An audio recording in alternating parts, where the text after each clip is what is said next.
Hi everyone and welcome back. In today's tutorial, I'm going to show you how to create fully dynamic chart titles in Power BI. By the end of this video, you'll be able to make your reports more interactive and clear, allowing your audiences to instantly see what's being displayed based on their selections. This isn't just a neat trick, it's a game changer for making your dashboards intuitive and professional.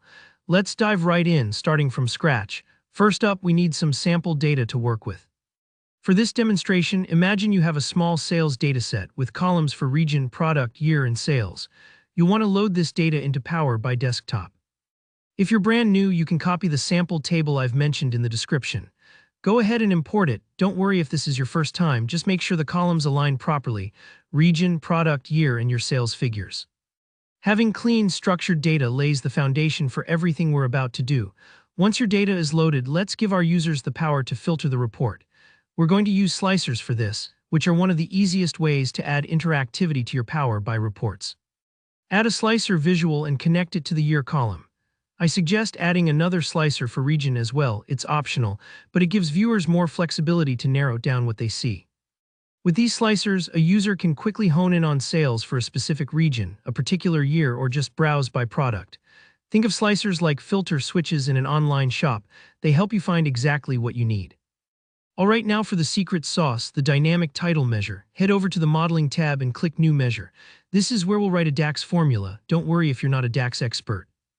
The formula I've included in the description is ready to go. You just need to make sure you reference your table names correctly so everything matches up. What this measure does is really clever. It checks what the user has selected in each slicer. If there's a single year chosen, it grabs that. If not, it defaults to all years. Same logic applies for regions. This way, your chart's title will always reflect exactly what's being displayed, which is fantastic for communicating context without overwhelming viewers with details. With your dynamic title measure ready, let's put it to work.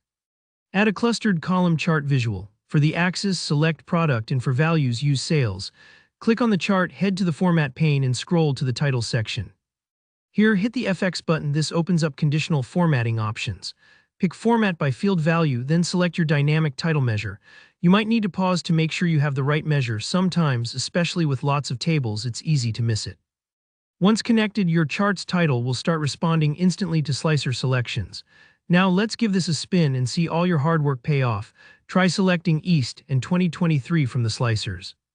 Your chart should now say Sales Report for East 2023.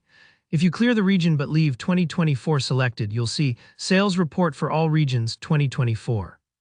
And if you don't pick anything at all, it defaults to Sales Report for all regions all years. It's pretty magical, right? This approach brings your dashboards to life, giving every viewer a personalized, crystal clear experience. And that's it, you've just built fully dynamic chart titles in Power BI. If you found this tutorial helpful, give it a thumbs up, leave your questions down in the comments. I always read them and try to help out, and don't forget to subscribe for more Power BI tips and tricks. Thanks for watching and happy reporting.